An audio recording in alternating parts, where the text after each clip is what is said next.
You guys may remember a while back I did a video talking about kickboxing combos and how there's just an absurd amount, literally in the millions. And if you're anything like me and other martial arts instructors I've known, you probably have a notebook with lists of combinations that you consider kind of standard or useful or whatever, and you're probably not afraid of making up your own combos as you go, just to kind of stimulate the fight juices and try to get something going, that challenges yourself, your students, your training partners, something that breaks you out of the old patterns. Well, I'm happy to announce that video got me thinking, and I decided to put some time and energy into designing a product around creating different combos for kickboxing. So what I did was I thought back to my days in high school when I was playing card games, and I was big into Legend of the Five Rings, which is kind of a samurai card game.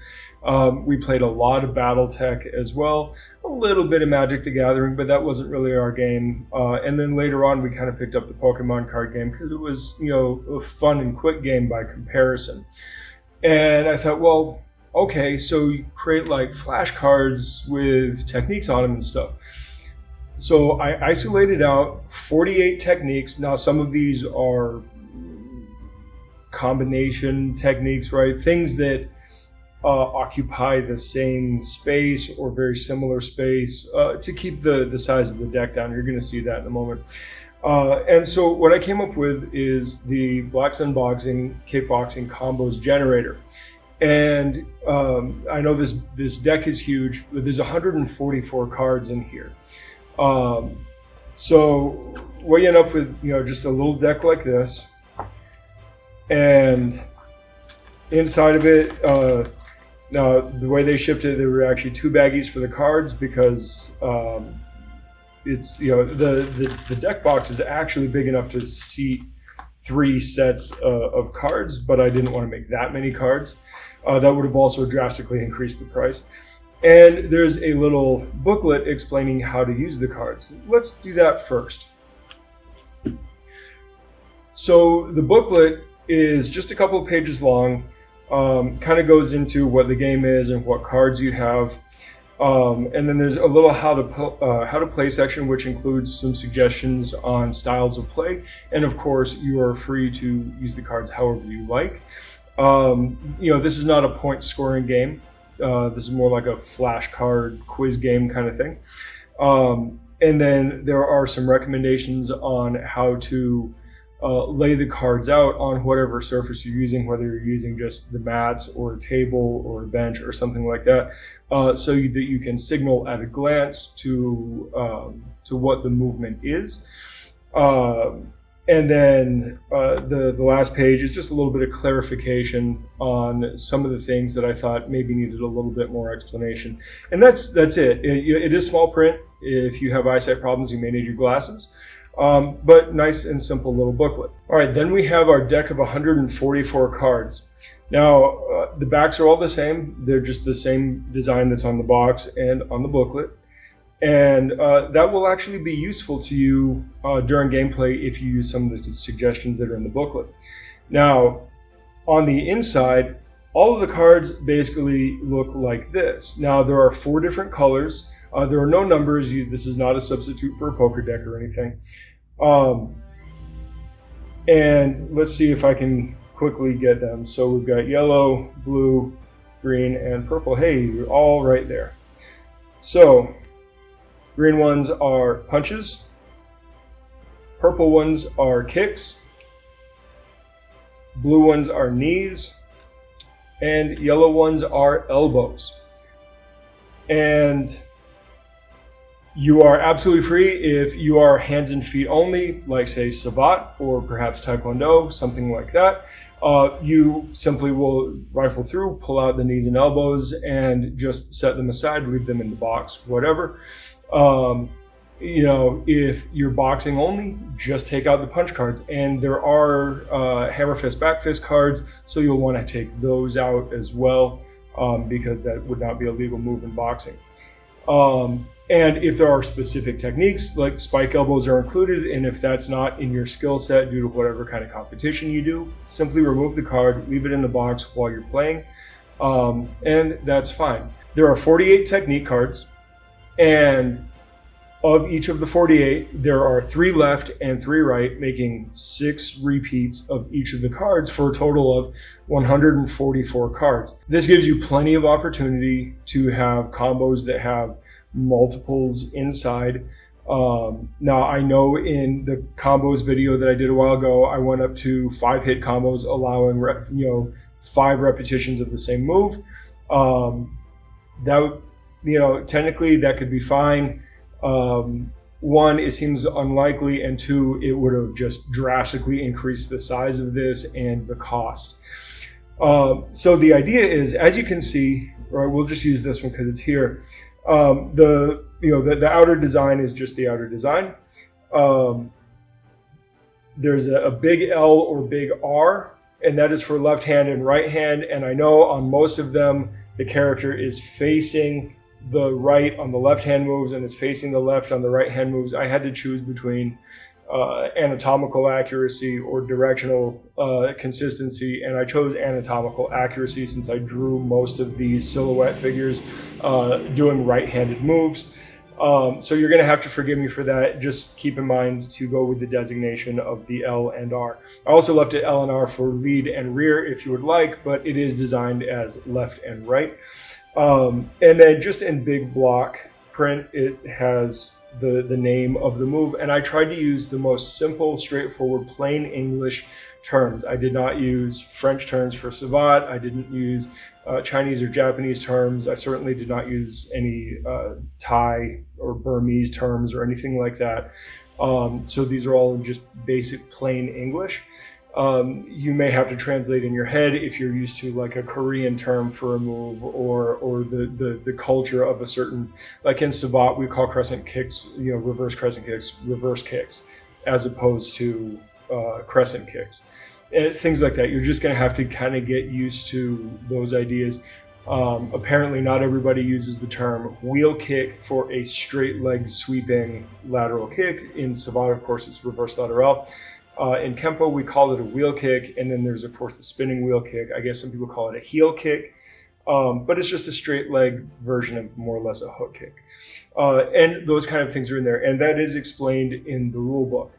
So as a quick demonstration, let's go into how we would actually use these for play. So since I just got this in the mail today, and this is my prototype deck, I pulled it out for my kickboxing class this afternoon, and we'd literally just laid these down on the floor away from where we were practicing, and that was good enough. You might want to use a table or a bench or something else. Be creative, but the idea is, as a general rule, right? The most basic way that I thought of it was just to pick the size of the combo that you want, draw that many cards, look at the cards, organize them, and then make it work. The original idea behind this, of course, was really just a way to break through creativity plateaus.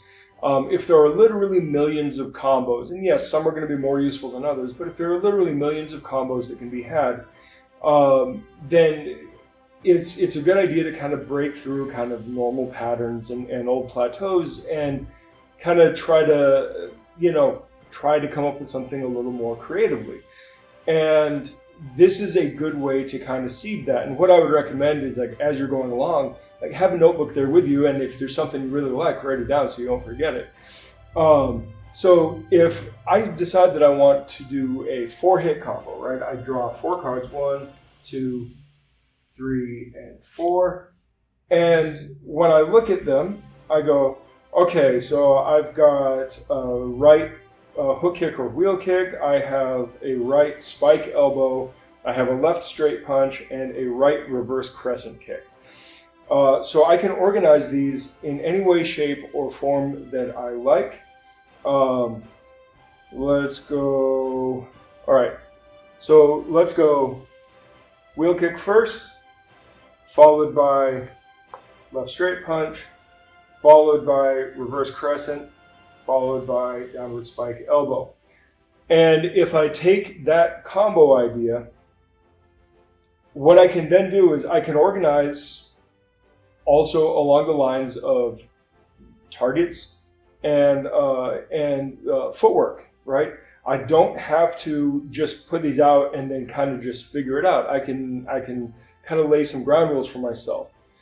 So let's say that I take the wheel kick, and let's say I want to do the wheel kick low. So I'm going to place it lower down. Now the straight punch we're going to keep high, so I'm going to put that quite a bit higher, so maybe even separated so you can see.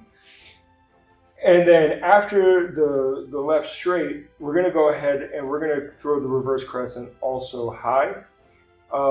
And then from the reverse crescent up high, we're going to then throw the spike elbow also high, right? And that's a way that you could do it, right? If you wanted to throw something like in the middle and then high, you could do it that way, that kind of idea.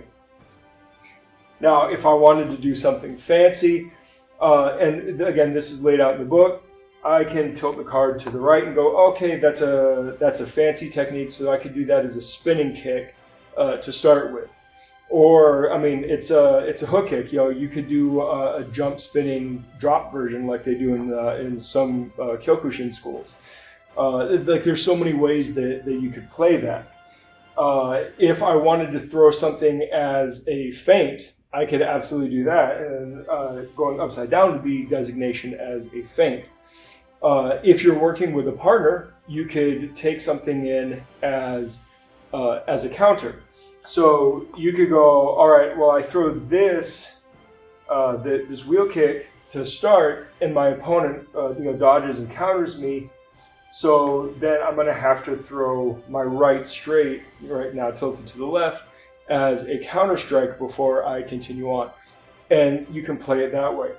You can also take an additional card face down and lay it underneath, and that can signify using it as a grappling move, right? Or finishing with a throw if you lay it down underneath, or just adding an additional finisher off to the side like that. There are so many cool ways that you can play with this, and it gives you a lot of options to kind of bust through your plateaus again and just get in and play with this. So that's the basic idea behind this. I do have this available. This is all done by the Game Crafters company. They're an American print-on-demand board game creation company, and I was able to get the price down to about $30 bucks. They do charge shipping. I don't believe they do free shipping at all. But that is it's competitive with, like, if you were to go to Walmart and buy a Cards Against Humanity or something like that, you would end up paying a similar price for that or another board game or whatever. So it's well within the normal market rate for a board game or a card game. And I will absolutely have the link available for you for that. Please pick one up. I think that you'll have a lot of fun with it. I had way too much fun with it today.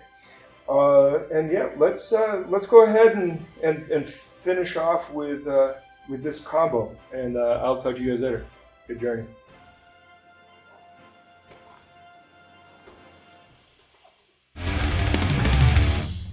Thanks for watching.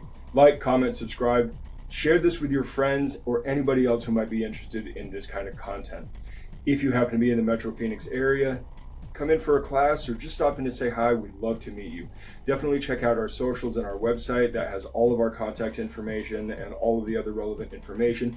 And more than anything, check out our Substack. Our Substack will be containing all of the links that we use to cite and reference in our videos, as well as exclusive training content that will be available for premium members. Memberships are cheap, but you can also sign up for free, and we do have articles for free, and we will have more free articles available for you. It is a fantastic platform for what we are doing here, and we hope to see you over there. So I will talk to you guys later, and look out for the next one. Good journey.